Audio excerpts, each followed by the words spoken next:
stories like, maybe not like that, but more heavy metal stories told on screen. Like, I love movies, you know what I mean? I'll say a million times over that I think if it weren't for the Marvel movies coming out in 2008, I think most of the movie theaters across the country would be closed, because a lot of people seem to forget that before the Marvel movies happened, movie theaters across the country were closing, and everybody was saying Netflix was going to kill the theater. The video stores were going down, and so were the movie theaters. But then the Marvel movies came out, and everybody started going to the movies again. Real quick, not to veer off the subject. No, but go ahead. I read this article today that was saying that there was a I don't know if it was like a movie studio or something, but there was a company that was paying or that would pay $1,000 to anybody that would binge watch all 20 MCU movies in order in one sitting. $1,000? Yeah. I can do that in my sleep. Excluding the X-Men movies and Deadpool and stuff. No. Include them. Well, that was just what the I want to include them. Yeah, or like those any are some of the best ones. Are you kidding me? I want to include them. But I was like, yeah, I would absolutely do that in a heartbeat. It's a commitment, but I mean, yeah, it is. And I'm pretty sure it comes out to like 2 days. Yeah, probably. But yeah, so I don't know. I just thought it was. I would love that. But anyway, yeah, no, I agree. And so I will never say anything bad about that. And I love the Marvel movies, but I do also love movies that are like Escanaba into Moonlight or Evil Dead, or those like Breakfast Club, like grounded, real Clerks. You know what I mean? Like just super grounded, low budget, like shows me what I actually see in my daily life and stuff like that. I love those that feel of those movies, and that's what this movie felt like to me. I really enjoyed that aspect, because even when you get like movies now that are supposed to be like that, like street level dramas and stuff like that. They're shot, often if they make it to theaters, it's got some giant star in it or somebody big made it, and they're shot so clean and nice. It doesn't look as dirty as the real world. You know what I'm saying? Or at least the parts that we see. So yeah, I really like these that kind of movie. So to see it, and to see a movie like that, and to see it be heavy metal, based, and like that's something I can obviously connect with, and I just enjoyed it as a movie. Like I wasn't going into it looking for a fucking documentary. I just enjoyed it as a film. So yeah, I gave it like a 2.5 out of 3. How did you feel about Lords of Chaos? I would have given it probably a 3 out of 5. I don't know, like it's cool because it kind of it brought to light the fact that at one point in time, black metal was pretty dangerous. It was pretty extreme. It was actually dangerous. Yeah, like and I feel like a lot of the stuff in the movie kind of showed that, and I feel like it depicted it really well in terms of like what was going on in that area and stuff, and like I don't know, just the way that it started, and just kind of it was kind of just it really painted the picture that it was that initially started off as kind of just like every other band, just making heavy music for the sake of it and stuff, and then it kind of formed into this other bigger thing, and so I don't know, I think and it's also cool because at one time I think black metal was the biggest.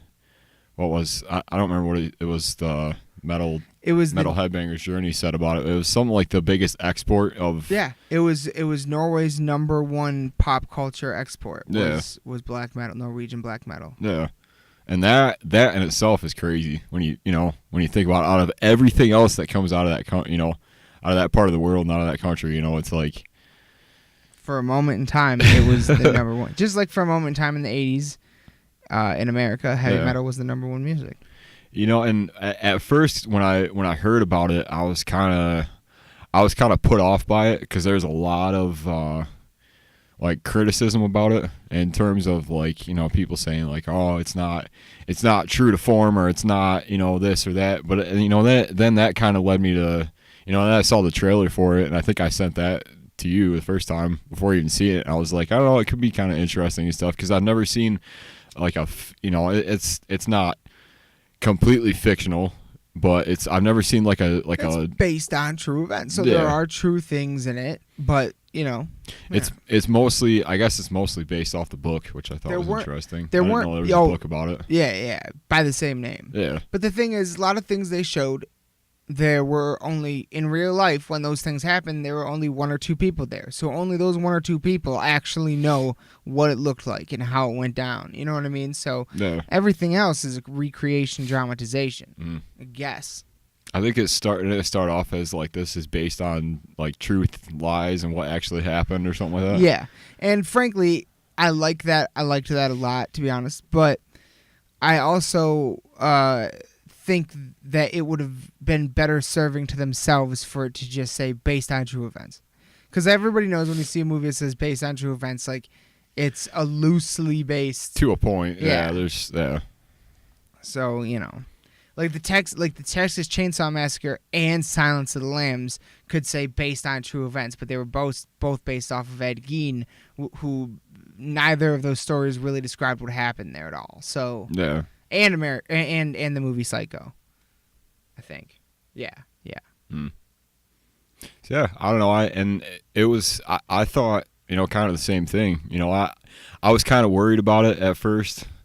Kind of going into it, I was like, all right, well, it is, you know, it's a 2-hour movie, and I was like, if it's not good, like, I'll just, you know, cut it off or whatever. I'll just, like, I don't know if I'm gonna want to watch all of it based on kind of like, you know, the trailers and the comments and stuff. But as it kind of got going, it like the first half of the movie is really different from the second half. Oh yeah, I like the first half more. Yeah, it gets more about the music. Yeah, and that was another thing that I was thinking when I was watching it, was like, you know, of all the, you know, of all the music and the albums that were being made and stuff, and, you know, of all that side, it really kind of like it turned out to be more about the infamy of what was happening, you know, because of, you know, how these people were feeling about, you know, like organized religion and stuff, and kind of what they were doing to, you know, go against it, and less about, you know, less about the music, I guess. Yeah. But I mean, I don't know, I guess you could argue because the music matched the atmosphere and it matched what was going on. So it's kind of like it kind of played off itself. But yeah, I looked that up the other day, that what you were talking about. Yeah. Fuck it. Well, I guess because I all right, we'll just bring it up. I watched no, you're fine. I watched another documentary, an actual documentary called Until the Light Takes Us. It popped up on Amazon, and it's about black metal, and it follows around the singer, the main guy from, what was it, Dark Throne? Did you watch this yet? I haven't, but I've heard a lot about it. Yeah, Nagel? I don't know. Oh, yeah. This guy. Yeah, him. Follows around, Jesus Christ, how do you say his name? Gyive Fenris Nagel? Nagel? The lead guy from fucking Dark Throne. Yeah. And he's like the main guy in it. And it was fucking... They don't even talk about in Lords of Chaos the fact that fucking Varg was in Dark Throne. No, he's the drummer, I think. He's the leader of the band, but I think he's actually the drummer. I don't know. I fucking don't remember. But that he was the main guy in the documentary, at least. And I think Varg was in fucking Dark Throne before he was in Mayhem. Wasn't he? I think so. Yeah. And they didn't even really touch on that in the film. And I get it. You know, they're making a movie and that doesn't really follow the main. But it would have been cool. Like, there's obviously so much more to the story, especially in terms of just like the general music scene of black metal. But you know, that's not the Hollywood story they wanted to tell. But at the same time, I knew I was, because that was it. Like, based on the trailer and based on the comments, yeah, I wasn't gonna watch this movie. Mm. But then I heard Rory Culkin, the guy that played Euronymous, on Sway in the Morning, and not Joe Rogan, Jamie Josta. It's easy to get them confused. Yeah, they're both very, very good. those are the two I heard. Yeah, two. I think we were talking about that.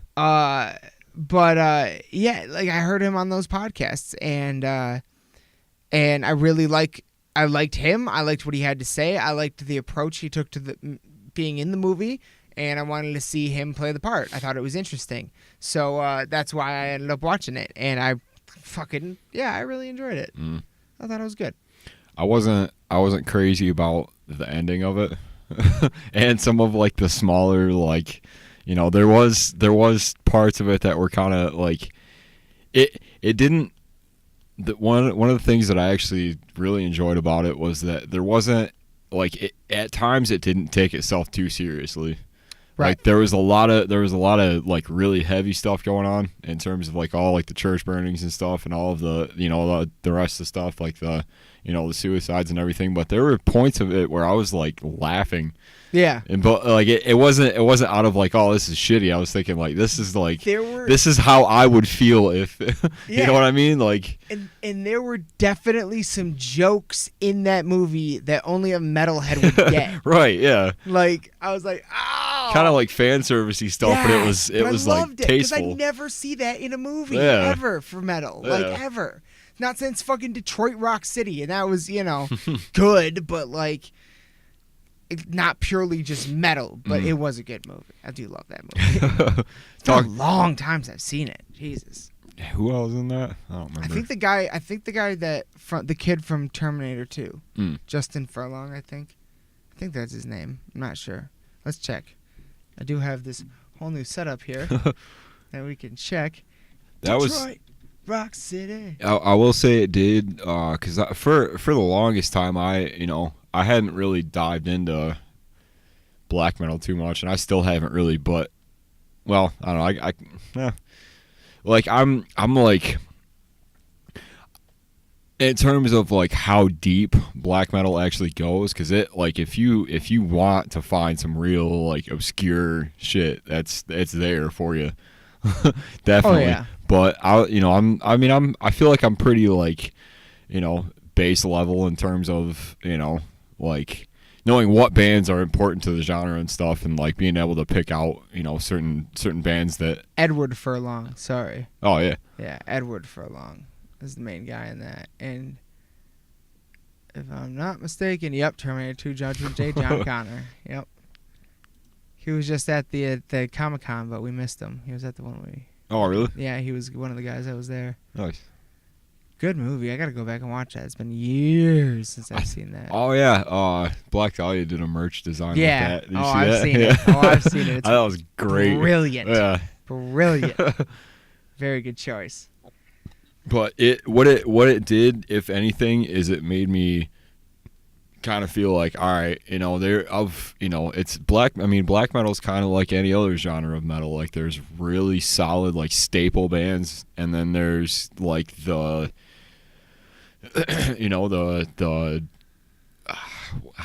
like the really crazy deep underground, recorded in the worst possible way stuff. Yeah, but yeah, on purposely. Yeah. And then recorded on like a Tamagotchi. I don't know. The Fisher Price microphone stuff. A Game Boy. I recorded this shit on a Super Nintendo, bro. Yeah, like that. That's kind of hard. Brutal black metal over here. Here's my thing. But that's, at the end of the day, that's the point of no. I get traditional black metal. I'm actually fine with that aspect of it. Yeah. Like, that's how you want to create your art. I get that, and I'm in favor of it. I support it. And I'm not even saying it's impossible for me to find something like that I do like. You know what I mean? I just haven't yet, but it doesn't mean I can't. But the thing I didn't like, I think ideas like touring is selling out. Yeah. It's like, then at that point you're kind of just like being a painter of music. Because painters don't really like tour. You know what I mean? Yeah. Like they just want to make something and put it out. You're still an artist. You're just not Yeah. like touring on anything. Yeah, you're not a touring Yeah. art. You're still creating an art though. It's like comparable to like internet bands today. You know what I mean? Like Yeah. I see kind the of like comparison. a, yeah. I see the comparison. It's comparable. It just doesn't. The internet bands don't have all the, extra shit, like doing it out of hatred for everything else, kind of a thing. Yeah. The one thing that kind of like, I don't know, I got a good laugh out of was when you remember when it was that scene where Varg is recording one of his first albums for Burton, and he's in the studio with the guy, and they're standing by the drum kit or whatever in the drum room, and he's like, I want to strip it down. He's like, I want one microphone in the center of the room. Yeah. He's like, that's gonna sound terrible. He's like, yeah, that's the point. Yeah. It's like, yeah, that's. We want people to kill themselves or want to kill themselves like that. when they hear this. Yeah. I was like, but that's that was the mentality. That they did absolutely capture that. That was very real for them. Mm-hmm. So, and that was the other thing I really appreciated about it was that it stayed pretty true to that. Like what was going on there, and like there was a lot of like prior knowledge to what was happening in the scene, instead of just like, oh well, there was this band that did a bunch of this crazy stuff and they were notable for it, and that's how this happened. But so I don't know. Overall I liked it though. If the brown note makes you want to shit, then the black note makes you want to die. They were trying to find the black note.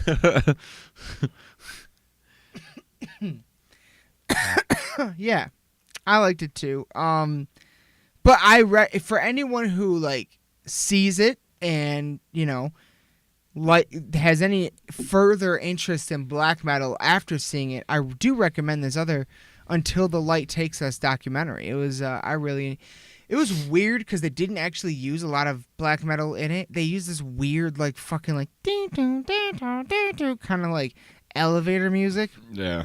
And they were in the beginning for like the first like I almost turned it off at like the 20-25 minute mark because it was so fucking slow and it was like more montage than interview. But then after that point, it started to really pick up, and they actually interviewed Varg, or how do you say his name? Varg? I think it's Varg. Varg. They actually interviewed him while he was still in prison in this documentary. Yeah. And so that was crazy to fucking see, especially in comparison to how you see him now on his fucking YouTube. Talk about being a black metal sellout. You can't have a YouTube page if you're that real black metal, right? Like, I don't know. I actually didn't think about that till now. That's kind of funny. Right? I don't even think you're allowed to have a cell phone. But yeah, this documentary was really good and gave you a deeper look at what was going on and what, how these guys, at least the main guy from Darkthrone was feeling and stuff. And then like the next day after I watched it, I saw something about Darkthrone. What are they coming out with a new album or something? Are they? They might be. Here, let's I know well they're more death metal, I guess, but Possessed is coming out with a new one after like 20 years. They put out this it was like the first, well maybe it was, I don't know. Darkthrone to release Old Star album in May. Oh, really? Damn. Black metal veterans Darkthrone will release a new album, Old Star, May 31st via Peaceville. The band's first studio album since 2016's Arctic Thunder sees the Norwegian legends cut through 6 new epic tracks, taking in the best from old school of heavy and extreme metal, plus a large dose of doom-laden riffing and channeling it through the grime of the underground from Blabbermouth. That's cool. I wonder, I didn't know they came out with an album in 2016. I'll have to check that out. Yeah, I didn't either. I thought it was been a long time, since the 80s. Yeah. He didn't use it. Oh, must be the 80s. Yeah. Well, here, let's check out what they have released. Where's their fucking Wikipedia? They gotta have a Wikipedia. Maybe not, but they do have a Metal Archive. Shout out to Metal Archives. Oh, my favorite website, you mean? Full length in 04, 06, 07. Damn, 08, 010. 13. Yeah, so they've been consistent.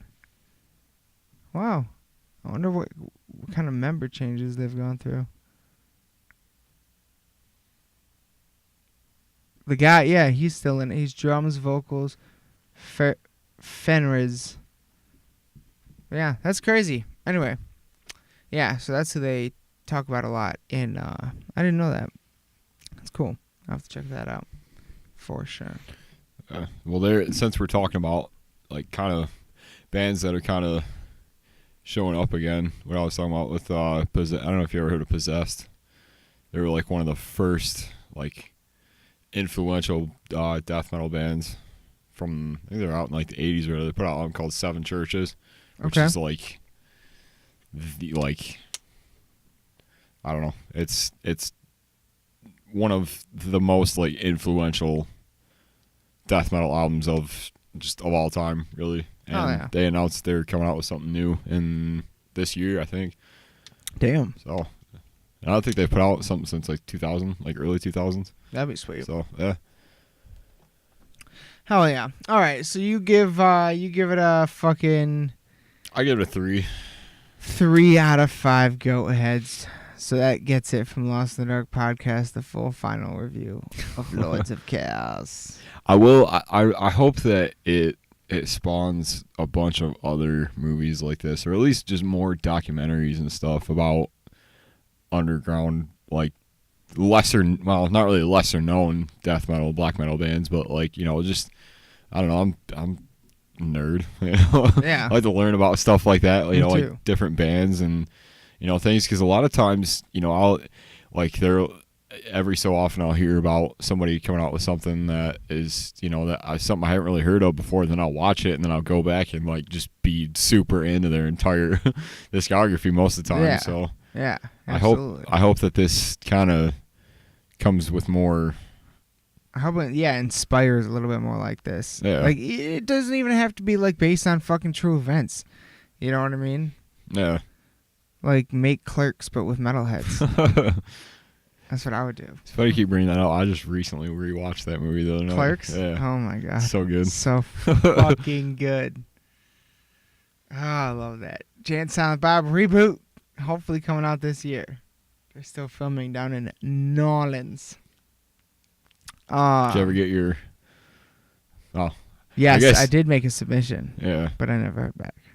Sadly. But I did submit a Metalhead J. Can I see it? Yeah. You have it? Yeah, I'll show it to you after the podcast. Yeah. I don't have it on this computer.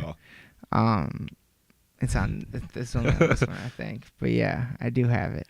It's such a genius idea too for them to do. Yeah. Like a big convention about them and everybody just. Oh yeah. Oh yeah. It's fucking amazing. Okay. So next up, we did a thing on Monday. Was it Monday? I think so. I don't know. My days have been so scattered lately. Yeah, it is Monday though. Yeah. It was Monday. Aaron and I went down to St. Andrew's Hall in Detroit. It's quickly becoming one of my favorite venues. Oh, it's fantastic. I fucking love it. It is, and we saw Children of Bodom, but we also did VIP meet and greet. And it was the first time I had ever done one of these. You've done them before, though, you said, right? Yeah. With who? It was, excuse me, there was, well, it's kind of a different setup, but there was, this is the last year of it, unfortunately, but in this area in Michigan, we have did, at least, I don't know, I'm circling back. Anyway, it's called Bloodfest, and I think it was like the second year that I went. They had like these big, like, you know, if you could buy like a standard ticket, but if you went the extra mile and paid a little more, you could get like a VIP pass, which is like, you know, meet and greet stuff for the whole day, which is kind of cool. Damn. You know, So for a whole festival? Yeah. Shit. Anytime they were offering them and stuff, you just, show your whatever it was, I don't know, your wristband or some shit. But like, yeah, it was so them. It was Within the Ruins, I think, was one of the first ones.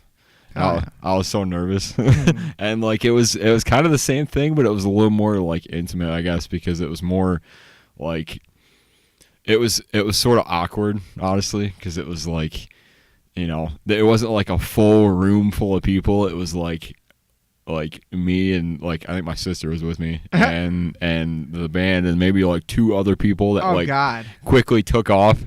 So we were just kind of like, yeah, I should find the picture of it. It's great. It was just you and the band chilling pretty much. Yeah. Jesus Christ. And then I think we met Of Mice and Men that day too, which is cool. Wow. But yeah, that was the first. Yeah. One of the first. See, if something like that had happened to me with Children of Bodom, I wouldn't have been able to chicken out like I did. Like, I would have been like, okay, I gotta tell you guys something. We're not worthy. We are not worthy.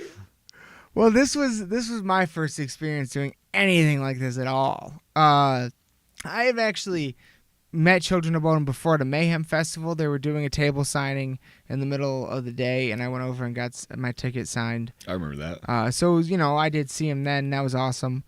But this time, it was actually kind of similar in a lot of sense. There was just like a group of people. They have you walk in. They give you the fucking shit. We actually got some sick ass shit. We got a fucking flag poster of Hexed. We got an actual poster of Hexed, but it's not a normal poster. It's like a real crazy print. Yeah. It's tactile. You know what I mean? There's like it's thick. It's not just like a normal poster paper and stuff. Yeah. It's really nice. Card stock kind of. Yeah. Sort of. I don't know what. Something like that. Yeah. We got a mysterious USB that we haven't seen yet, but we will. What else? A lanyard. I think that's it. I don't know. Pretty but sure. anyway. Yeah. But then, so they give us all that shit, and then Children of Bodom comes in, and you can go up to all of them and have them sign something, and talk to them for a minute. And they give, it was a good amount of time, and then we all take a big group picture, which we'll post on the Instagram. And I felt there was a decent amount of people there. Yeah, there was actually a lot of fucking people there for the day after St. Patrick's Day, a Monday especially in Detroit, for a VIP meet and greet of, you know what though? The reality is there should have been more, and they should have been playing the fucking Fillmore. Like, I cannot believe that they haven't, like, that more people don't know what I know. You know what I'm saying? Yeah. Like, god damn it. Like, I will say that was one of the first, or one of the more like the shows of recent that I've been to that like everybody's just cool, just hanging out, like talking to people and like it was a very chill, very friendly environment in there. Like no one was acting crazy. Yeah, no one at all. Actually, I didn't even think about that. No one was acting crazy at all. And we were going apeshit while the band was on, but that's normal. Yeah.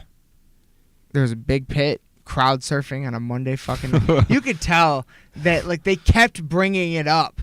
They kept being like, "Can't believe how fucking crazy you guys are on a Monday, like the day after St. Patrick's Day." Whoops. But yeah, it was a cool experience. It really was, just to like see them again like that and fucking like they're seriously one of my top all-time favorite bands they have been. I've seen them every time they've come to Michigan since the Blood Drunk tour, which I actually do want to give a quick shout out real quick, because if you follow us on Instagram, you'll actually be able to see a lot of videos from this concert that I took. So hop on over there and check that out for sure. It's up on the top of our page and like that, like, I don't know what it's called, the stories or moments or whatever the fuck. But I made a big long post with some videos and stuff about the Children of Bodom show, talking about how I've not missed a single show since the Blood Drunk tour, and the first time I saw him was with Dahlia opening at Clutch Cargo's, which was a venue down in Pontiac, Michigan, which is no longer in operation.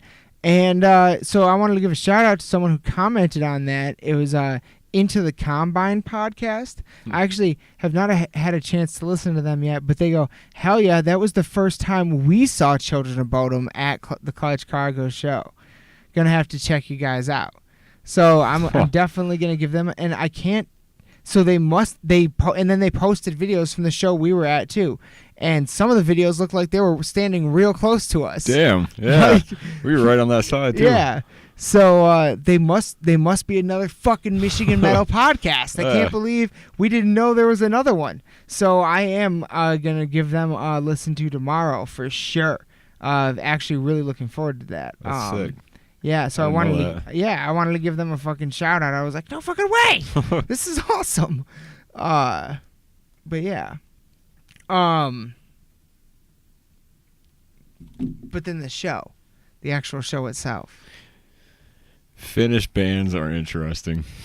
Yeah, let's talk about the openers. Who did we see? It was I'll get it. Hold on. I don't remember who the first seconds. opening band was. I will in 1 second. But it was Swallow the Sun, Wolfheart, and one other band. Are you kidding me? There we go. Something. Hollow Cry. Hollow Cry, that's right. Yeah, Hollow Cry. Hollow Cry, Wolfheart, Swallow the Sun, and Children of Bodom on the Hexed North American tour. Hollow Cry were pretty good. They were a little more like I'd say more like along the lines of like metalcore, I'd say. Which is kind of interesting. I think they're from somewhere around the US, I'm pretty sure. No, cuz their singer sounded pretty like he had an accent. Yeah. So, I don't know, I could be totally wrong about that, but they were cool. They reminded me of like early Trivium, which is cool. Yeah. I thought. So, and then Wolfheart was next? Wolfheart was next, yeah. They were sick. Wolfheart was really good. Yeah. I actually bought one of their CDs. Yeah. I think I bought their more recent one. Oh, yeah. They reminded me a lot of Amon Amarth. Yeah. Kind of, yeah. And in like my first listen, because I was the night before, I was like, well, let me check out a couple of these, because this was one of those rare shows where it's like I didn't know any of the other bands. I just like wanted to go for Bodom. Yeah, only for Bodom. Yeah. So I was like, all right, well, let me just check out some of this other stuff. And Wolfheart I didn't know that they were. I started out because the main guitar player. That was his solo project. We were kind of talking about it. Oh yeah, and it started off as a solo project, and I guess it like broke off into like a full scale band and stuff. So that was kind of cool to figure out. But yeah, their artwork is sick too. Yeah, They like their mythology, like their Norse kind of, and their symbol with I don't know. You can see it. I don't know. It's like a fucking like a steer skull. Yeah. Like a bull skull. Like the tree of life in the middle of it and stuff. Yeah. Sick. They were really good. I feel like Swallow the Sun would have fit a little better going after Wolfheart. You mean before Yeah, Wolfheart? before. So yeah, because that's what happened. Yeah. Because they were cool, but it kind of like changed the mood in the room a little bit. It didn't fit because there were too many clean vocals. Yeah, well, and it was way too many. It was super atmospheric and stuff. Yeah, and, it was. It was very like long, drawn out, like soundscape-ish sort of thing. Like atmospheric is the best way to describe it. Yeah. I remember because I don't know. Doesn't matter, I guess. I was taking a piss or whatever, and I was in the bathroom and stuff. And I remember somebody was like, "Hey, well, what'd you think about Swallow the Sun?" He was like, "It was chill." Like it was. I was like, "Yeah, that's about what I thought about it." Like chill. I enjoyed it though. I thought it was cool. Like it was a good break and everything. To a point, but it wasn't like I feel like it did kind of like it was really like. The whole like flow of the show was really like up and down the whole time, but it was cool because it was a good mix of different like Finnish bands, which is cool. That's true. Because you don't really hear a whole lot of when you think Finnish bands, you think like folk, Yeah, folk metal kind of. It literally was. Pretty much every opening band was probably being introduced to the American market in some form or another. Yeah. Because I've never heard of any of these bands coming here, so maybe they have before and I just don't know. But yeah, and then Bodom comes on and fucking opens with "Are You Dead Yet?" And I go, "Are you fucking kidding me? Are you fucking kidding me? You're just gonna." That's like Iron Maiden coming out opening with "Number of the Beast." Like, yeah. Jesus Christ. Jesus fucking Christ. That was a really good set too. I'm gonna have a stroke. Yeah. Oh yeah, it was a really good set. We got to, and honestly, the new songs sounded amazing live. I was like, oh, I get it. You know what I mean? Yeah. I liked that a lot. Shit. Like we said though, it did feel like Alexi needed to warm up a little bit in the beginning, but by the end he was fucking sounding amazing. Yeah. But yeah, like as always, Children of Bodom just fucking came out and killed it. Like shredding solos. Yeah. Everything sounded perfect. Even if they are kind of, maybe like a little off here and there and stuff, they're still like a really fun band to watch. Honestly, there's always something going on. Like I think like their guitar player, the bassist, is in the wrong tuning or something. You're like busting his balls about it on stage or something. Oh like no, that. I think it was the drummer or something. I don't know. He like walked off stage or something. So fucking. And they fucking played "Prepare for War" for the first time in the United States. Yeah. Which was amazing. Yeah. It's one of my favorite songs. When it's even cool, one of the times I saw them at the Intersection, I think it was the same year that they were on Mayhem Fest, and I saw them at the Intersection with Amon Amarth, and then I saw them both at the Mayhem Fest a few weeks later. I think that was the show where it was the first time in America they had ever played Lake Bodom, and that was fucking incredible. But "Prepare for War" was amazing. That song is so fucking heavy live, it's awesome. Yeah. That's a good chanting song, like so fucking sick. If you want peace, prepare for war. Fuck. I always forget about how many like crowd interaction songs they got, kind of. Yeah. Like the chants and stuff, and I do miss them playing like "Hate Crew Death Roll" though. I'll tell you man. That was like one of the only songs I wanted to hear. They haven't played it in a while. Like the last 2 or 3 tours, they haven't played it. Yeah. Like because we saw them at Saw them at St. Andrews, then the Majestic, then back at St. Andrews. And I don't think any of those times they played it. Kind of crazy. Oh, it is cool, though, because they have, what? This is their 10th album. Yeah. So 10 albums, you figure, like... They have a gigantic catalog. Yeah. They have the right to mix it up. I mean, and on the last time we saw them on the 25th anniversary tour, they were mixing up the set list every night. Yeah. Which is insane. Yeah. You know what I mean? Like, that's awesome. So, yeah. Great fucking show. Great fucking show. That was a good time. If you've never seen Children of Bodom and you don't go see them when you get the chance, it's what the fuck you doing? Go fucking see Children of Bodom and listen to the new album Hexed. The full review is coming next week. Yeah, I gotta listen to it still. A little more than I have.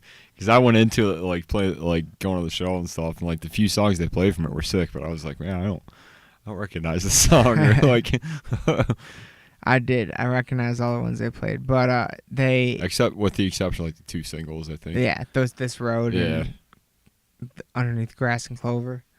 But yeah, they fucking just killed it. I fucking loved it. It was amazing. Absolutely one of the best live bands. And Yep. I hope they come back soon. That's all I could say. I hope they have another fucking leg of this tour or something. That'd be amazing. Yeah. Or maybe ooh. I could see them doing like a European thing, and they're coming back to the States for. Ooh, maybe Amon Amarth goes on a headliner and brings Bodom. Damn, that'd be crazy. That would be so sick. That would be so sick. I would love that. But yeah. Anyway, that's just my fantasy. Oh, my wildest dreams. But my wildest dreams in some ways have come true with that fucking Slayer show. I'll tell you that. It's such an amazing lineup. It's unbelievable. Oh, I still can't believe that's happening. Yeah. Oh, it's happening. Oh, it's happening. The only thing more crazy than that is hearing somebody say, "I've never seen Lamb of God." I know. At that last show. Yeah, someone was like, "You've never seen Lamb of God." We're like, oh. I tried to pipe in, and I was like, You're VIP at a Bodom show, and you've never seen Lamb of God. Like, it's like you're in for a fucking ride, man. Your skull is going to get cracked wide open. Omerta. Yeah. That Who knows? Maybe they'll have a new song. Maybe. They are in the studio right now. I know. I saw that article. I was like, oh shit. Have you been following any of the Mark Morton stuff? His studio, or not studio, his like Instagram stories and stuff. Them like practicing new songs. And well, I've been seeing. I think Randy went out for a song. Yeah, that was on tour. Yeah. Yeah, and his first show in Richmond, Randy came out, and then like last night or 2 nights ago, Elisa came out, or wherever he was. Yeah. From Arch Enemy. And so yeah, that's fucking awesome. Yeah. It sounds like he's having a really good tour. Too bad it's not coming here. Yeah. It'd be. I was thinking about. It's kind of an interesting setup. I feel like it'd be cool to watch how it all happens. Yeah, I would like to. Yeah, I'd like to see it. Yeah, for sure.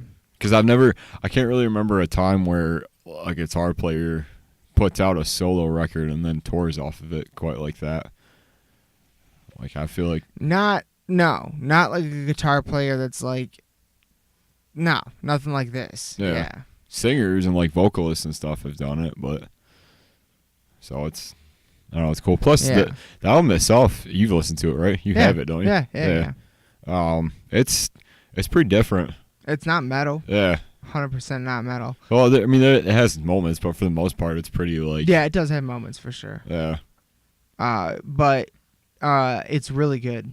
It's really good. There's a lot of variety on that album for sure. Like, you can tell he's a guitar player who wanted it to, do more, than just heavy riffing and stuff, which would totally get. So I was especially with the stuff that he writes for, for Lamb of God songs and stuff. I was like that like his like southern roots kind of coming through and stuff. I always thought that was cool. Like he has a really distinguishable sound as far as his riffs and everything. So as soon as I heard he was putting out a solo record, I was like, that's probably gonna be really cool. Yeah, I was excited, and I'm glad about it. I gotta listen to it a little more, but from what I heard from it, I was like, and I guess initially I was expecting something a little bit heavier, but in the same time, at the same time, hearing the couple interviews, because he did quite a bit of press for it and stuff. Oh yeah, he did. He was on everyone's podcast. And after hearing all that, and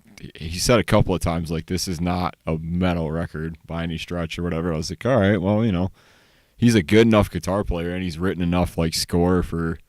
I think they're As the Palaces Burn. He did most of the score for. Yeah.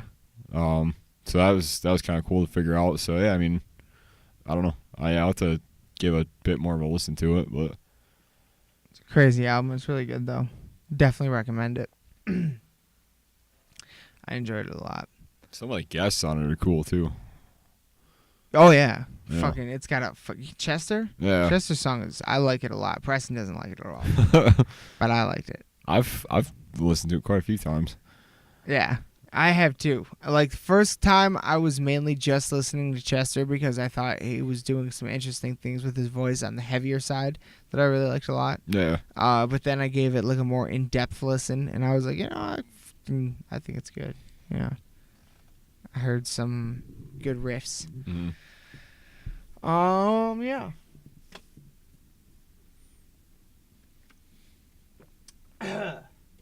Pardon me.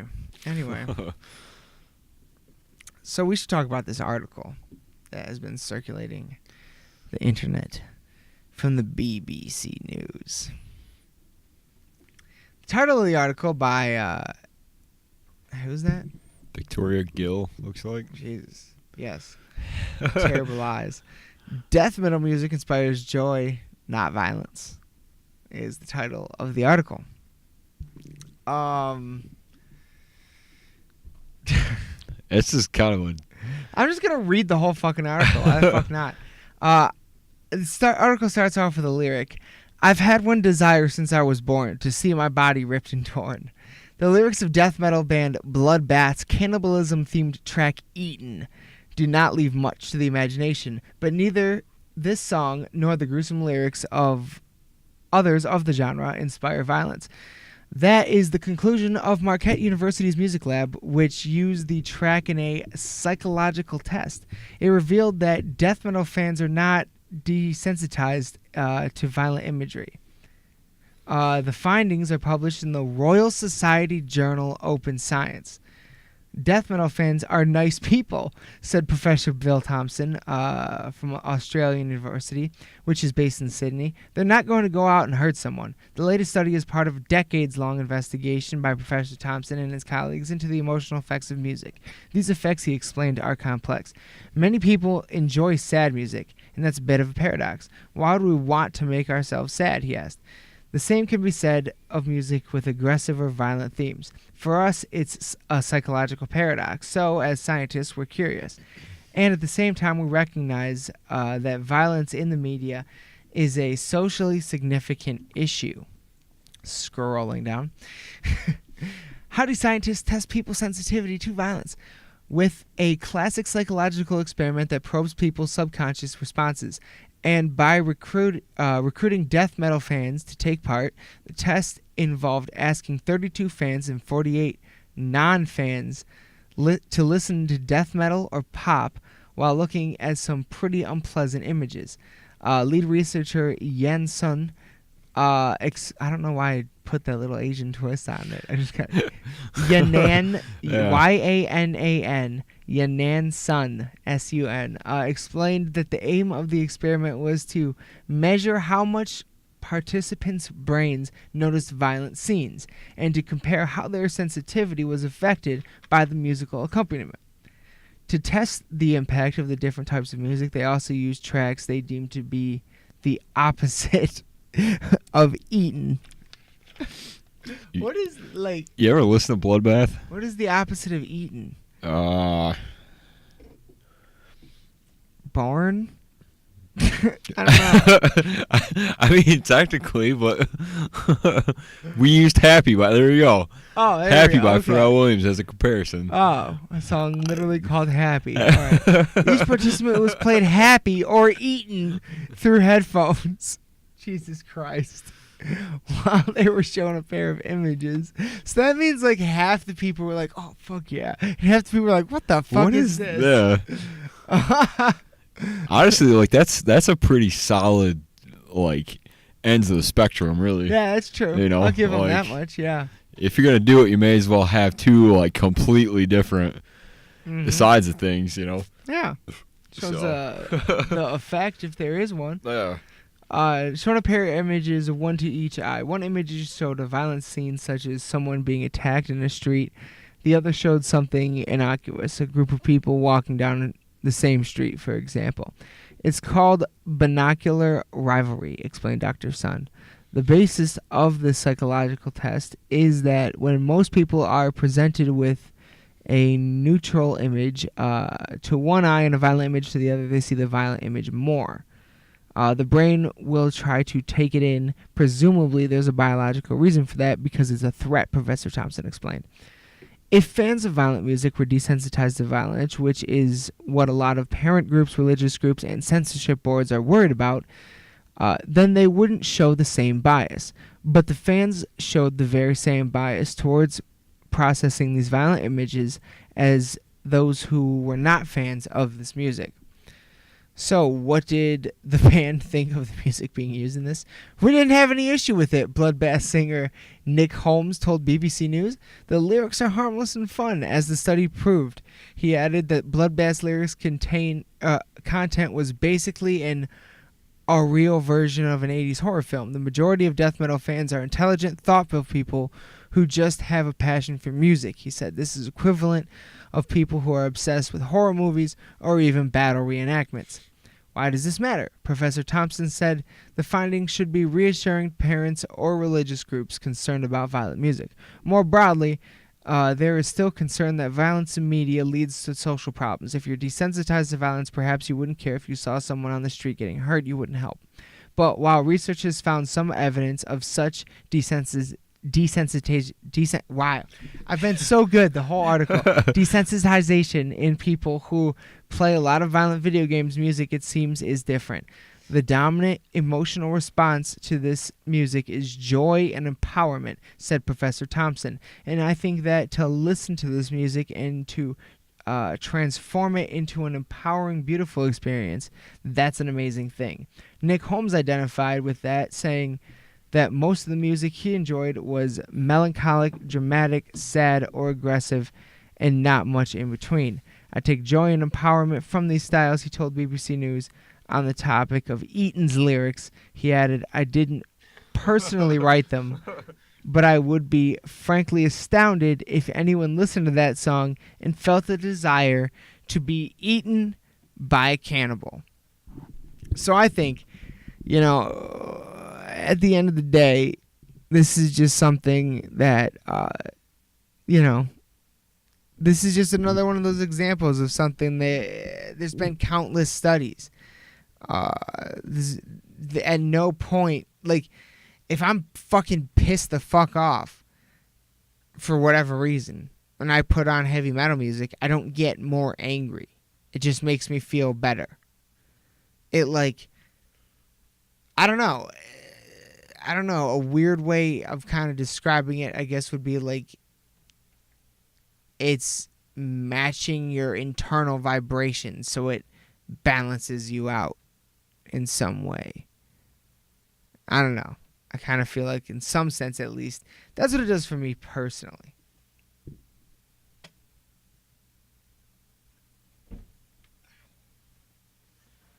Sorry. No, you're good. I was just saying, like, this is just another example. Aaron stepped away for a second, everyone. But I was just saying, this is just an example of, like, how... Another fucking one of the countless studies that proves, heavy metal doesn't make people do violent things at all. And that... It can, in the right mood.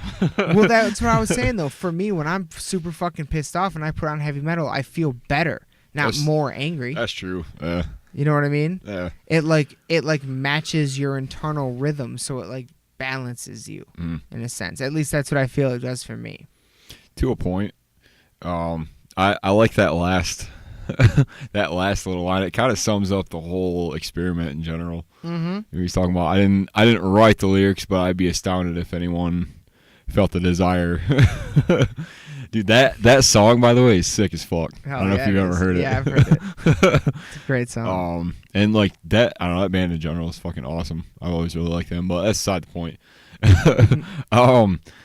I think that it's important for, especially in this day and age, to for people to kind of hear this and to read stuff like this, and because from an outside perspective, definitely, there's it's really hard to it might be hard to understand why the wretched Spawn doesn't make me want to rip people apart. Yeah, it's hard to look at something like that and to think, like, frantic who would, disembowelment. yeah, like, who would ever, like, what is the, why would someone want to even, like, listen to this or, like, subject themselves to this? Like, it's and to be honest, I still don't know.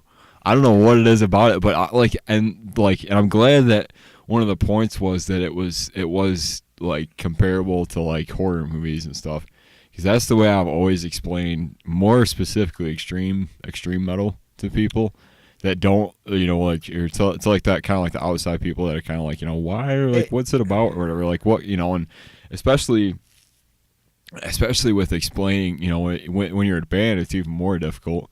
I mean, be like, why. It's a good way to explain it in, like, for the normal people. You know what I mean? Yeah. But, like, I don't think horror movies have the same, ferocity of fans that heavy metal does. I don't, you know what I mean? Like heavy metal really, I don't know why. That's you make a good point. I've never figured out why. Yeah. I've never been able to answer that question, and I think I think there's a lot of potential explanations.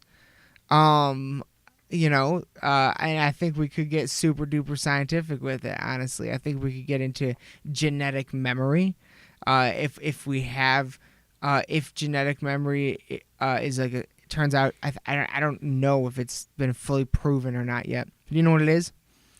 I don't think so. It's basically one way they're looking at and trying to explain things like severe phobias and things like that. Like if someone's like has a dramatic phobia of spiders, for example, maybe somewhere in their ancestry line, someone got bit by a poisonous spider.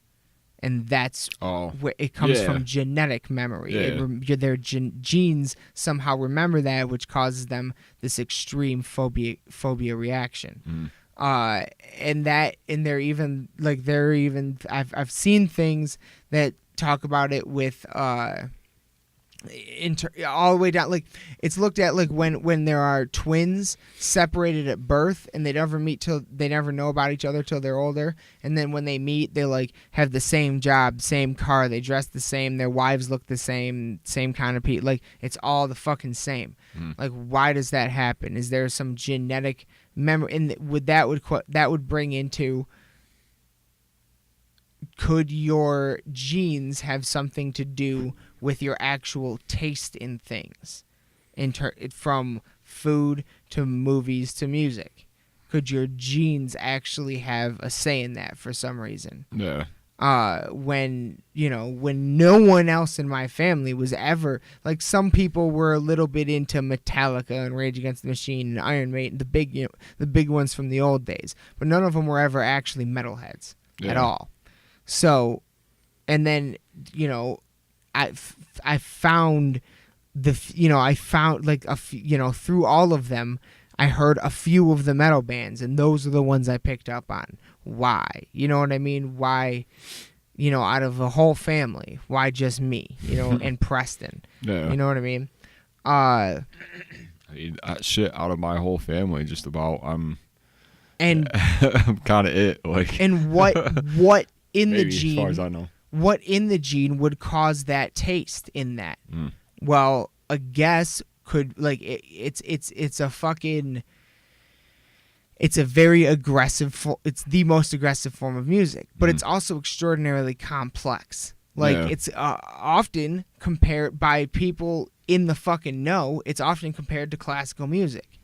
There's a lot of, I always found it pretty interesting how, like, how closely related the two are to classical. Yeah. Yes.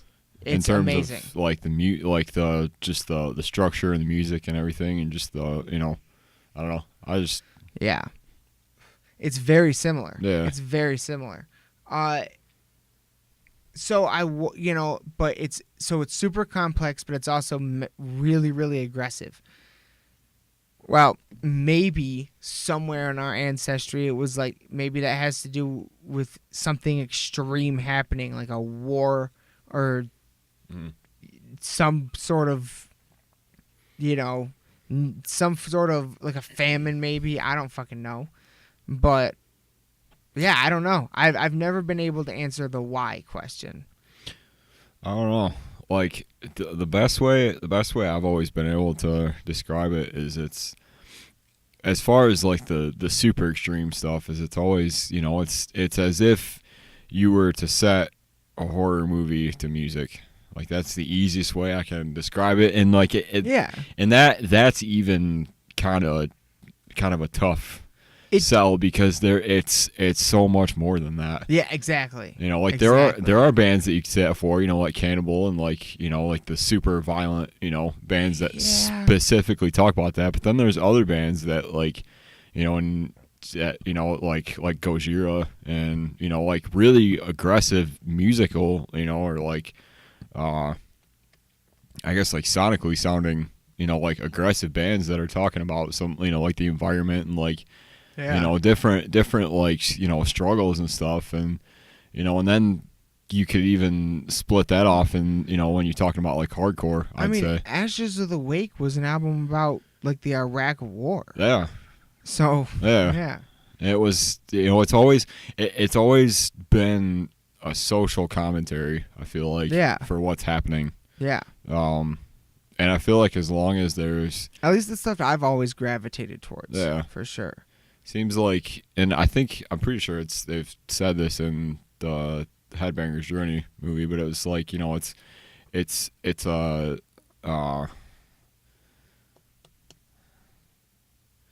what? Hang on, I just lost it. Said a Headbangers Journey. Yeah. I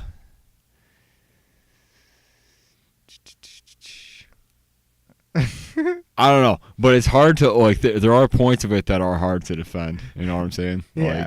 Like, well, I mean, it's gone. By the way, it's not. I mean, I don't think there are any parts of it that are hard to defend, honestly, because, like, it's at the end of the day, it's just fucking art. Yeah. And you can do whatever you want with that. So, if that's what it is, then there's no, you know what I mean? I don't think art requires any kind of defense. It's whatever the artist wants it to be. But yeah, I can always, all I can fucking, it's an extreme, yeah, I don't know. It's so many different things. But at the end of the day, it's medicine. It's fucking, I mean, you know, really, I could say that about any type of music, you know, as far as like, because it's all about, you know, the feeling of it. It's all about, you know, it's music is the truest form of self-expression, except for like, you know, how you dress or how, you know, it's, and some people it's more prominent than others, and so, and it's like, I don't know, like, I don't know why at a younger age I was like, you know, drawn to like weird, you know, like horror movies, and like more so when I was like a teenager and stuff. Yeah, you know, like not super into it, but you know, when I first started, I was like, you know, there's a mystery to it. I mean, I feel like, I am.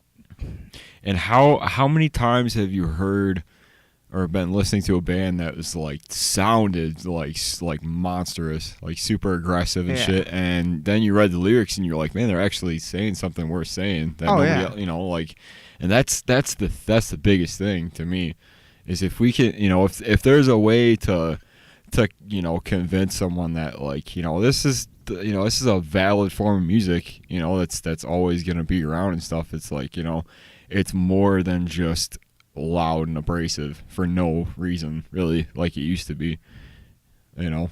Yeah.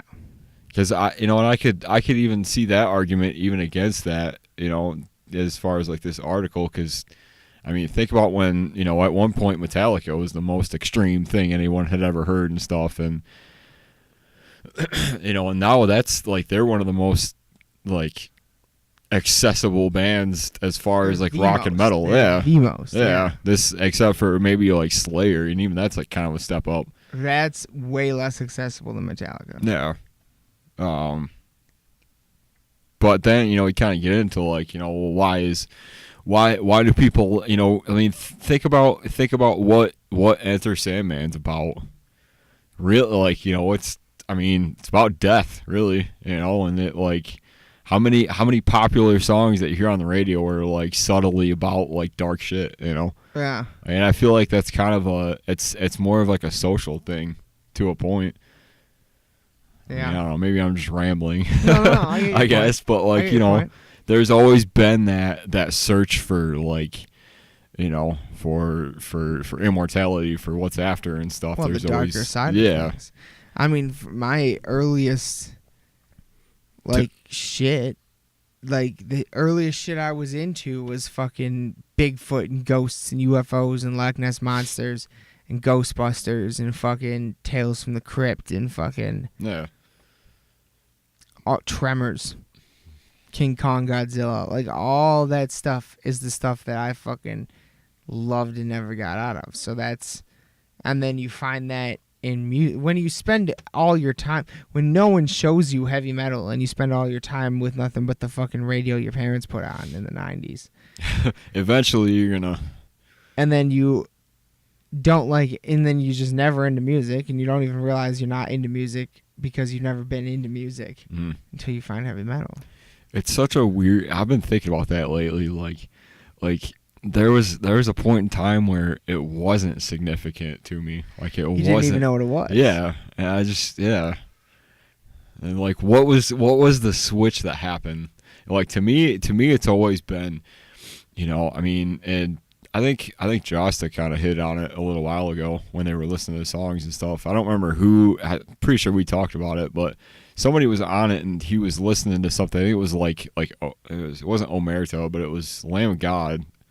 Was it Mark Morton with Contractor? Yeah. Contractor. And he was like, it's an aggressive song, but like when you're done with it, like you feel like powerful, like you feel like it makes you feel something and stuff. And like, yes, like to me, I think that's always been what it's about. Like I mean, there are songs that are like just obscure about, just crazy shit, but like, when you're listening to it and stuff, it's like, man, like this is, there's power to this. Like there's, it makes you, like it's the mood, it's the whole vibe of it and stuff that really just like gets in your blood, and it's like, and we kind of, at a certain point, we almost take it for granted. Like when I go to work in the morning and come home and am listening to metal there and back, and it's like no matter what, that makes me feel better, no matter what the situation, circumstance, or anything. Yeah. So it's just fucking, and I thought about it the other day. I was like, a lot of people don't even have something like that just instantly makes them feel better like that. Yeah. Like this, oh, it's such a good fucking song. Yeah. But it's more than just a good song. It's a powerful, like, surge of energy. And yeah. And it's like, especially, well, I think more so it comes across in like, which is kind of why I've been listening to a lot of like hardcore stuff, is because it's all like real feelings, and it's all coming from a place of like super honesty, and just it's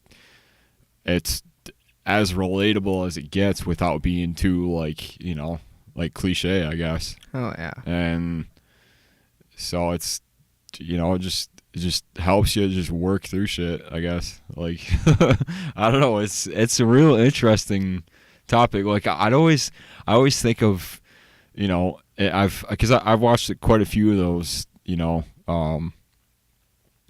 like the so and so reacts to Cannibal Corpse, or so, these like adults react to people that don't normally listen to it. Like half the time it's like, it's just kind of like stupid because they're like, oh, I don't understand what they're saying, or like, like this and that. But like then there are the few that are like, that actually kind of like, give it a chance and stuff. And like to me it's, it comes back to self-expression. Yeah. And why as a society we've chosen to be all right with songs about cannibalism and mass violence and suicide and shit. Like I don't know, but there's something about it that's, it's it's just, as I sit here and look around my walls of zombies and monsters of bands, it's just, and it just makes me feel good. Not like angry, or it actually reduces anxiety and fucking, you know what I mean? Like it's crazy. I always, because I mean, you have people from time to time like kind of ask you questions about it and stuff, and it's like the only thing I can come up with is like, I don't know, man, it's just cool. Like, I don't know why it's cool. It's just cool. Yeah, Like, it's just my music can kill your music. yeah. That's what it is. Like, You know, like, it's but at the same time, you know, like I appreciate articles that, and I think you might have, well, something else kind of pull up there, but no, you know, this is it oh, well, you know, just from BBC. talking about how, you know, metal fans are as Nice people. yeah, and are as open minded about other forms of music and stuff as anybody else is, but we're just super adamant about extreme forms of music. Yeah. And like, yeah, it's not all I listen to. Yeah. Not even close. it's about 90% of it. but- 95. Yeah. At least. 95%. You But know, I mean, it's what it's not all I listen to, but it's what A, I like to listen to more than anything, and B, it's one of the it more often makes me feel better than anything else. Like and it's the only kind of fucking concert I'd ever go to. Because I've been to other forms of music concerts. It's and different. I'm just like, you guys aren't even having fun. What are you doing? Like, this doesn't even make sense. yeah. Like, Dude, like that's one of the weirdest things to me. Like, I don't yeah. I don't have a problem with it, but at the same time, like if I were to go to like some, you know, whatever, like I don't know, some like I don't know what's big now, like EDM show or something like that, you know, like I feel like I just wouldn't know what to do. I feel bad for like the musicians, because some of them have got to look out and just be like, wow, nobody likes me. None of them are like doing anything. Yeah. But like at Bodom, we were crowd surfing and moshing on a Monday night. Yeah. Like, you know what I mean? It's fucking. It's not not even comparable. Like no other I'll listen to other forms of music, but I probably won't go see any of them live, just because it's not gonna be the intensity that I'm looking for. Yeah. You know what I mean? Like it really does, like, kind of like ruin other shows for you a little bit in a way. It's like, Yeah. damn, like unless someone's got a real incredible stage show or like a real crazy fan base, it's, you know, Yeah. that isn't metal. Those are the two requirements. Like, and if you don't, then it's not going to be as fun. Yeah. I remember what I was gonna say about the movie though. Oh, what? There was a quote from, and it was actually in the extreme metal edition of it. That was the Sam Dunn movie. Yeah. It was from David Vincent from Morbid Angel. Okay. He said it's extreme music for extreme people, and I always really hung on to that. I always kind of like that. I mean, that's got to be something. See, that's the thing, is everybody who, like, I don't know anyone who there's not a lot of other genres that have like a lifestyle attached. You know what I mean? Yeah. Like, you know, like everybody else just listens to everything. Mm. You know what I mean? Like the metal fan base, it's a community, you know. It's like you're walking around and somebody else has a fucking Iron Maiden shirt on, you give them the horns and they give them back, you know what I mean? Like, we don't know each other, we're complete strangers. Yeah. But you got that Iron Maiden shirt on, and so do I. That means something. Especially if they have one of the shirts that I have on, because they're all tour shirts. Yeah. So that means they were at the same show I was at. And that's like, fuck yeah. I didn't even really think about that. The fact that most of the time when I see a Maiden shirt, it's from a tour. Yeah. That's crazy. Yeah. I honestly didn't think about that until now. Like, around here especially, like, most of the band shirts you see will actually be tour shirts. Yeah. But honestly, over the years, I've been seeing less and less. I used to be able to go to the mall and I'd get the horns at least once in a while. Yeah. Not anymore. But, yeah. So, yeah, I kind of just wanted to talk about that article with you.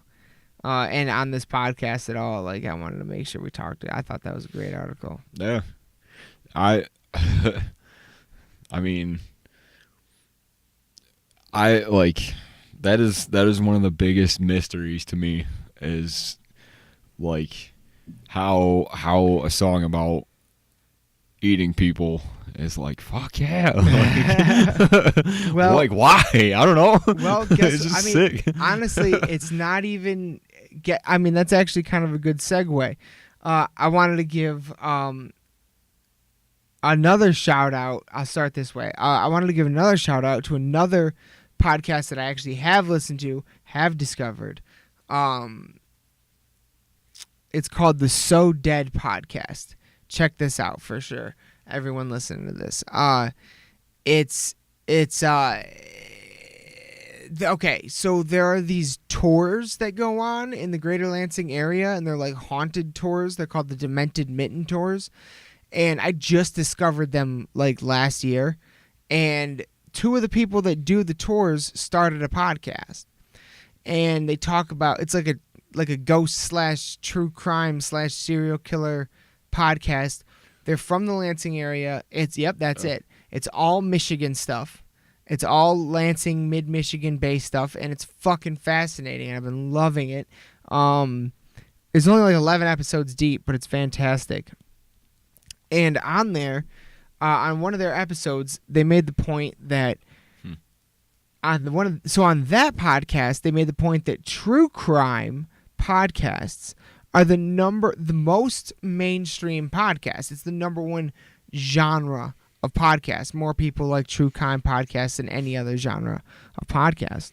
And then on Dee Snider's podcast, he tells us that according to Spotify's data, the genre with the highest global loyalty measured by the number of streams divided by the number of listeners per artist, metal is number one by far on the list, ahead of genres like hip-hop, country, and rock, as much as 50% in the U.S. alone. Metal has about twice as much listener loyalty as EDM, rap, or jazz. Twice as much listener loyalty. So between, in the podcast world, true crime, macabre. In the music world, most loyalty is the heavy metal, the dark side. Now, granted, I wouldn't say right now the number one movies are Marvel. They're not horror movies. Yeah, but by a long shot. By a long shot. I can't remember the last decent horror movie I saw. It's been a while. Yeah. But maybe Get Out. I recently saw Get Out. I was sick. If you want to go see a movie this weekend, we could go see the new Jordan Peele horror movie. Oh, that's out already? Us. I think it's out. I think I saw a commercial saying it was out. But I do want to see that. I didn't know. Get Out was really good though. Oh, dude, yeah. I fucking loved it. But yeah, so that kind of goes along with what we're saying though. Like the fucking. It appears that we're not alone, at least, in our love for the dark side of things. And I guess true crime is literally talking about real life horrifying things that happened. But in terms of like the other ones, a lot of them is just art, and a lot of art is just expressing what the environment makes the artist feel and stuff like that, and how they feel about the world. And if they're expressing it on the dark side, that's like they're just that's the side of the portrait that they're painting. You know what I mean? Mm-hmm. They're taking care of that part of it. You know what I mean?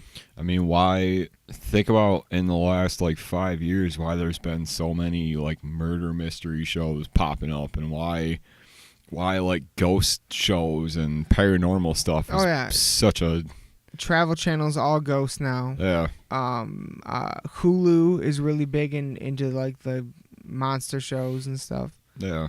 I love it because it's all stuff I love. Yeah. But it is like, I don't know, it's strange because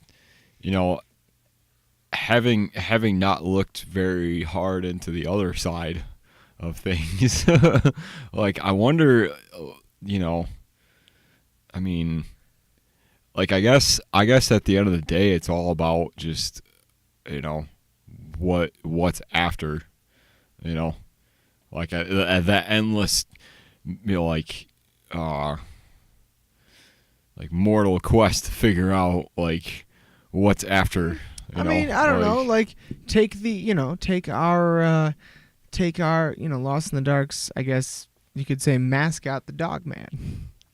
That's not, Dog Man, UFOs. I guess ghosts and UFOs could be, I guess, chalked up to a quest for what's out there. Well, I guess in a sense it all could be. I guess you're right about that. It's when it comes to that stuff, I just feel as though it's just a desire, to want to know what's out there, you know what I mean? To fucking to want to, that's what I always say. I want to believe. I've had a few experiences. I've seen endless hours of evidence. But until something real crazy happens to me that I genuinely, and a couple things have, but nothing to the point where I'm like, oh yeah, now I know for sure. You know what I mean? Yeah. But a couple things that I can't explain definitely have happened. But not the big one yet. So I'm still looking for that. So, but I'm definitely open to all of it. Mm. Especially, and I like to come at it from a side of fucking science, you know what I mean? And even like I like to look at things that like the science, that's the new stuff, you know what I mean? The stuff that they're working on right now, not like the accepted standards, because those are all going to change in the next 20 years. They always do. Every 20 years we discover new shit and everything changes. So hell, even like a week, something new is happening. Yeah, sometimes 100%. It's fucking crazy. So that's kind of, but yeah, I think it has to do with ultimately like wanting to know more about what's out there and stuff like that. Same with religion. That's metal is it hasn't always been the most pro. Yeah. I mean, take Norwegian black metal for example. Yeah. But like it kind of shows how far things have come, really, because when you think about it, I mean, when metal was like first, like blowing up, that was all what it was about. It's all about Satan, demons, the dark side of stuff, and you could definitely there's no shortage of that even now, for sure. But because also keep in mind, at that time there was. Yeah. At that time, there was nothing else that was doing that. So that's the thing that they could freak people out with. Yeah. So now and I think it's sometimes it's more of a cultural thing, because I mean, like the average person sees more images of like death and stuff than. Yeah. I mean, fuck. Turn on the news, like 6 o'clock news, man. Like, yeah. When, yeah. I was 11 when 9/11 happened. Yeah.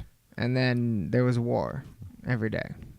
So yeah, I mean, it was constant desensitization, and that's about the time that I started really getting into metal too.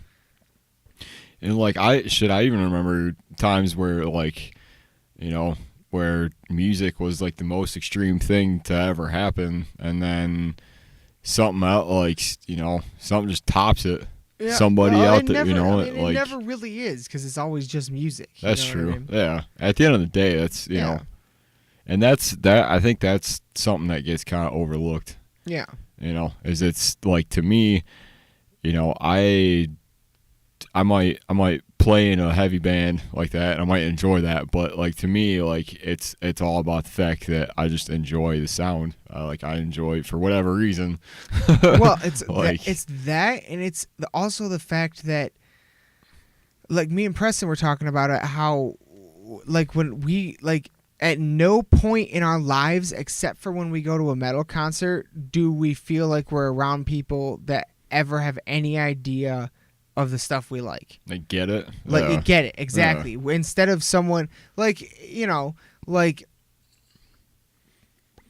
even if they're well-natured, sometimes people can ask a question where you're like, Yeah. Well, you get those. Yeah. Like, even if it's well-natured, they're being genuine. They're not trying to insult you in any way. Yeah. But it's still like, you don't know what the fuck you're talking about. I have like no problem at all with like having a genuine conversation about someone that just wants to know more about it. Absolutely not. not. Like that's absolutely. Absolutely. Because then you kind of get like both sides of it and stuff. But then like the thing that bothers me, and most of the reason why I try not to watch those like reaction videos, is because it's all like your initial response to it, and like I hate that. Like it's or I can't understand it, or it's like some people just don't like the aggressiveness of it. Yeah. Why are they so angry? Like they're not. Yeah. They're rocking the fuck out harder than anyone on earth. Sometimes, like, and it does kind of bother me because, like, sometimes even in those videos, I wish that they would just, like, pair the music with the lyrics. Because I feel like that says way more than just having a visual. You know what I'm saying? That's true. Like, if they actually could know what, if they don't understand it, if they could know what was being said, then it literally can change the way you hear the music. Yeah. Literally. I mean, think about, like, I guess one of the biggest bands I can think of that comes to mind with that is Behemoth. Yep. They're very, like, their imagery and stuff is really, it's super complex, and it's really, it's rooted in a lot of, like, philosophy and stuff, and but at face value it's just like noise to some people. It's just like, and I feel like just give it a shot. Just really like try to just look at it with an open mind, and with I mean, I don't know. I mean, you get it or you don't. I think that's really what it comes down to. Yeah, that's the other thing. At the end of the day, you get it or you don't, and we just so when we go to a show, it's the only time we're ever in our day-to-day lives no one fucking understands. But when we go there, everyone understands. Yeah. It's like it's not a mystery. Like it's just everyone just gets it. Yeah. And it's amazing. Mm-hmm. It's powerful. And no question addicting and cathartic. I don't know about you, but ever since Monday, this has been a fantastic week. Dude. I've been feeling great. Right? Yeah. Like everything's been just, I got a fucking flat tire yesterday. There was a nail in my tire yesterday. I was like, you know what? Could have been worse. Yeah. Could have been worse. I still made it. Yeah. I still made it to the destination. I noticed it in a convenient time. Mm. I was able to still pull everything else off that I wanted to do. Yeah. Normally I'd be like, motherfucker, cocksucker, piece of shit. Yeah. Fucking, but no, I was like, good. I was like, son of a bitch. I bet she was at Bodom concert on Monday. Like, I mean, I don't know. It's something that if I didn't have it at this point, then I and it it's such a weird thing because oftentimes you think like if something is such a big part of your life that you think like you try to picture without it and stuff, and like what would I do otherwise? What would I? And like the honest answer is I don't know. Nothing. Like Nothing. I really don't know. I've never loved something like this. Yeah. You know what I mean? Like, it is such a unique thing to be a part of. Mm-hmm. You know what I mean? And there's nothing else like it. So there's no other, like we just fucking saw it. It's 50% more listener loyalty than any other form of music. Mm-hmm.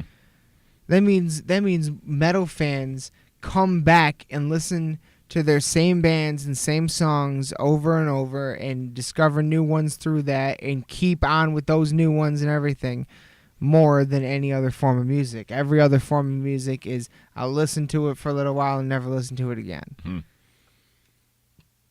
To me, it's even more crazy when you start like chasing after a sound. You know, and like that's oftentimes that's how I find new stuff.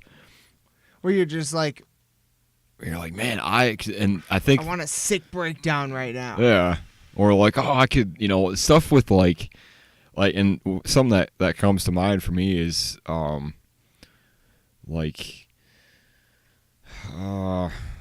Flesh God, for example. When I first heard them, I was super into it. Like their first two records, Oracle and Agony, are like two of my favorites. I used to listen to them all the time and stuff. And then I was like, man, like I love that sound, like that suit, and like even though it is like wall of sound, like production wise, yeah, you know, whatever. You could argue, I guess, like, oh, it's not this or that or whatever, but for whatever reason, like that just it grabbed me, and I was like, man, I got to find more stuff than that, and then that led me to finding out that, dude, like Italy, that's some crazy shit. Gnarly, yeah, like, you know, like super fast for some reason, like Hour of Penance. From that, I found from there, like, you know, it's that like the other part of it is just that endless quest of like finding just the sickest bands that exist, and like, you know, trying to like be the first to find something. Like, you know, have you ever like been searching YouTube or something and then like come across something and then looked it up on Facebook or Instagram, and like, you know, you see like the people that have liked this and stuff, and there's nobody on it, and you're like, yes, like. Actually, no, I've never done that. Really? Well, no. that was with that Devil Loof band I showed you recently. I looked them up and I was like, yes. Like, what I'll do is I'll discover something and then I'll send it to you or Preston, and 9 times out of 10, one of you has heard of it. But if neither of you have, I'm like, yes. Right? Yeah. It's that, like, you know, I don't know, like, and that's the fun of it, man. Like, you know, you start looking for stuff that just, you know, that you didn't know. Like your favorite fucking new band of the year right now is out there, and you don't even know it. Yeah. Like, it's crazy, dude. Sometimes. Have you ever heard of this band from Italy called Destrange? I don't think so, honestly. We're gonna have to look. We're gonna look at this. Well, you know what? Fuck it. We're just gonna look at it right now. Like. Metal Blade has been posting them, and the fucking music video, the guy in it is just so goddamn weird looking. It freaks me out. It's strange. Or something like that. And nope.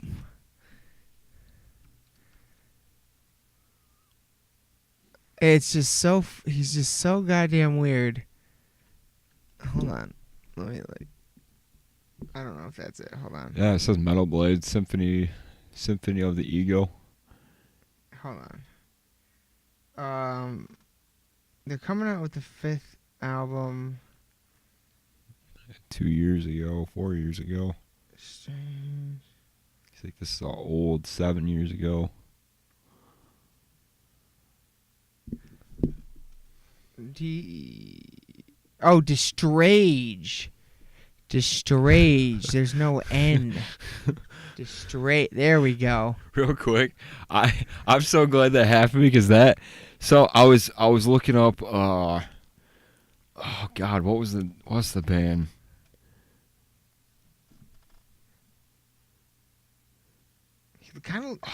He's got like the lead singer of fucking Disturbed's. David. I was thinking piercings, that. Yeah. But his eyes look too fucking big for his head. It's weird, but I kind of like I clicked on the video on Instagram, and the music sounded interesting, but I never went back and listened to it. So let's check this out. I don't know what we're about to hear, and I don't even know if the microphone can pick this up. But if it can, oh well. I don't know how to take the sound out. Hopefully we don't get flagged. We're gonna talk over it, and we can barely hear it anyway. So it's a Metal Blade. Yeah, it's a Metal Blade band. Apparently from Italy. It sounded kind of interesting. Destrage, the chosen one. It's their 5th album, is what it says. I don't know how long. Speaking of bands that just got picked up, shout out to 1914. Oh, dude. Dude. Yes. A band we just discovered fucking incredible like black and death metal band from the Ukraine. Singing about World War II shit. Yo, it's so good. So good. Check them out. They just got, looks like signed by Nuclear Blast, and at the end of, I think, March, their stuff is going to be released on Nuclear Blast. That's sick. Yeah. That's really sick. So you're going to have to pick some of that stuff up. It's amazing. Look at this fucking freak. Like, what is going on here? It freaks me out. His eyes. Like, they look too big for his head. He's like albino. But that's pretty tight, right? Like, the music isn't bad.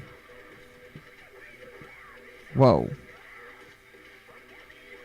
I didn't hear that part before. That was weird. That sounds like a female vocalist. Oh, no. Now we're getting into cleans. Music's good, though. Yeah.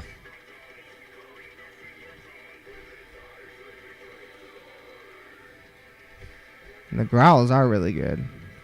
See, look at that. What the fuck? I don't like this part. Okay. Okay. We get the idea. Hang on. I'll see. To the chorus, at least. All right. Fair enough. Now he's doing karate with a sword. I wonder who's singing right now. David Draymond and Chester Bennington had a baby. Oh my god! David Draymond's lost weight. Followed by, yeah. Oh my god! The comments are good. It's the length of a 6-minute Pornhub video with a what? You have to pay to see. What the fuck? It's like one of those 6-minute length Pornhub videos where the girl only teases you and starts to about yourself, and then when it's finally starting to be interesting, you have to pay to see the rest. Die Antwoord influence for show. It's kind of cool. Like, it's kind of catchy. The music It's is. different. I just don't like the vocals that much. And I don't know if this is a band member. I don't know what's going on there. Huh. The band doesn't even appear in the video, so we don't know what's going on. But anyway, check out 1914. Yeah. I didn't particularly like the straight age that much. It's, and kind of in that same kind of topic of finding bands that, like, you know, like favorite bands that you didn't know existed. It's kind of how I found the band I was talking about last time is Greyhaven. Okay. Because I was watching something on YouTube and it said like, oh, like a mix of like Every Time I Die but like heavier, and I was like, oh, well, I like them, so I was on a kick with them for a little while, so I was looked them up, and I bought their record and stuff, and they're really good. And then Blood Youth was another one who are like have traces of like early Slipknot mixed with like the hookiness of like early Linkin Park. Okay. It's really cool, I think. Starve is the most recent one. So, Starve? Yeah, it's the record. Hell yeah. So I check that out if that's, you know, if you're into that kind of thing. But yeah. Hell yeah. That's crazy. Especially, you know, like new bands are coming up every day. Yeah, they are. They are. It's really hard to keep track of. So. It is hard to keep up. But we try. Yeah. We do try.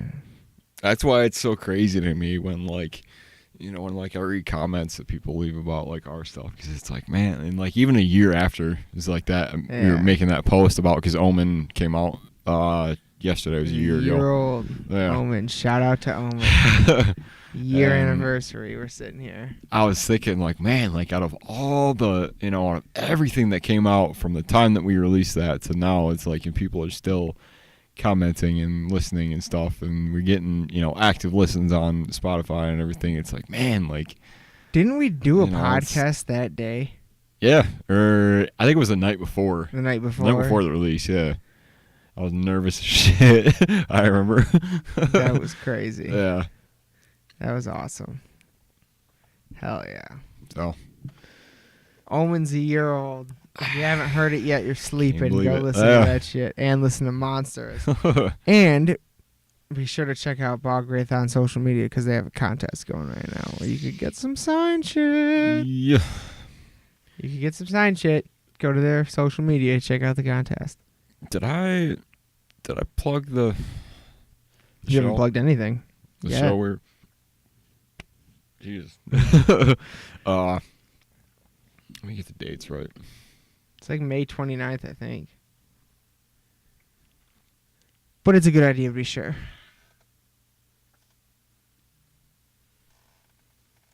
Anyway, Bog Wraith does have a show coming out. It's getting close. It's getting real close. May 27th. Not close enough. Yeah, you're telling me. Having known about it for way longer.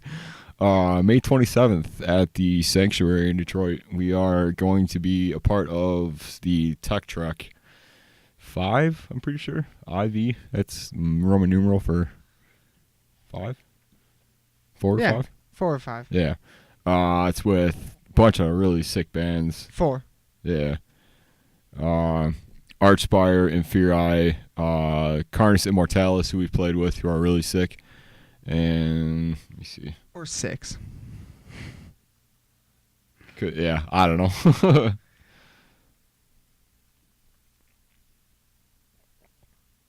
Let me get the bands right. Where is the show? It is at the Sanctuary in Detroit. It is with Archspire, Inferi, Vervom, and Wormhole, who my singer Alex went on tour with to Europe last year. So it'll be sick to be a part of a show with them and stuff. And there are some super technical bands on that, which is why this is and it's our first show in Detroit too. Yeah. So, and I since I've been playing shows, I wanted to play out in Detroit. So this is I'm really excited about this. I hope it goes really well. Gonna be insane. Yeah. Is Alex gonna pull double duty? I don't think so. I haven't asked him about it yet. I don't know. I don't really know who's singing for Wormhole or what's going on with that band right now, but possibly. Cool. I know. I think he said that well, I don't know if I'm at liberty to say, but say I don't know. Never mind. That's not really my story to tell at this point, but yeah, might be some cool stuff going on during the show for sure. Oh yeah. So nice. So yeah, I'm looking forward to that one. Yeah, I am too. That's gonna be a really good show. I was even kind of surprised that we got on that because I think we hit them up when they first announced it because we saw they were on it, and it's one of those things that's let's just try, just what could worst that's gonna happen is just no, or somebody else gets booked on it or whatever. So yeah. So we tried, and it was then it sounded like they were pretty kind of into what we were doing and stuff prior, so that's cool. Fuck yeah. So yeah, man, that's I didn't think about that. That's a bucket list for sure. I mean, did you see that the Shelter venue posted that you guys are playing your first show in Detroit? Yeah. Shout out to that, man. Yeah, shout out to the Shelter. That's cool. I saw that, and their posts and stuff was just awesome to see. That kind of fucking sick. Yeah, I was pretty happy about that. It's cool to see.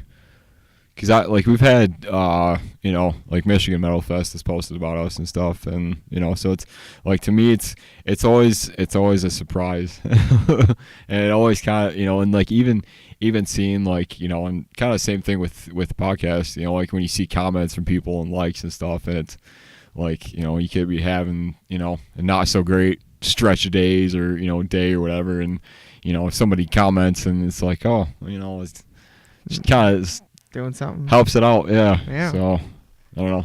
We're moving. It's fucking awesome. So all right, you want to wrap this up?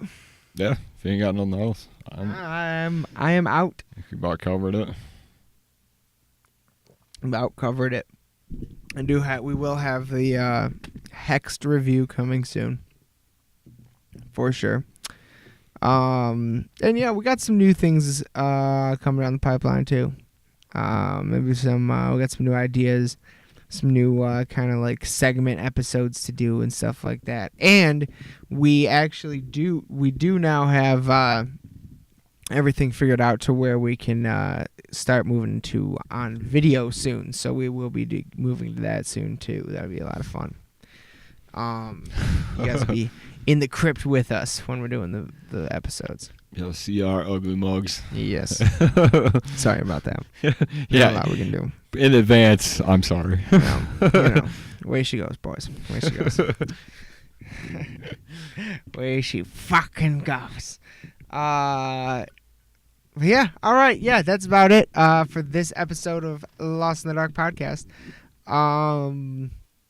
Be sure to, like I said earlier, check us out on Instagram if you want to see videos of the shows we go to, including the Children of Bodom concert we were just at. And we always post about events we're at, new episodes, and some other fun shit too along the way. So check us out on Instagram, on Facebook, on YouTube, on iTunes, and all of that fun stuff. We're everywhere. We're everywhere you want us to be. Apparently we're some places I didn't even know we were, so I can't really shout out them. I don't know. That's how the internet works. That's how the internet works. So shout out to the internet, I guess. Shouts out to Google Chrome for keeping it real all these years. Shouts out to Google for Jesus. connecting us in places we didn't know we were a part of. Yeah, who knows? Maybe we're huge on some platform we've never heard of. That'd be hilarious. But yeah, check us out on all that stuff. And be sure to keep an eye out for another episode coming very, very soon. Hopefully we'll get at least one more out before the Hex review comes sometime mid next week. So thank you all for listening. I love you all so very much. Stay metal, everyone. Good night.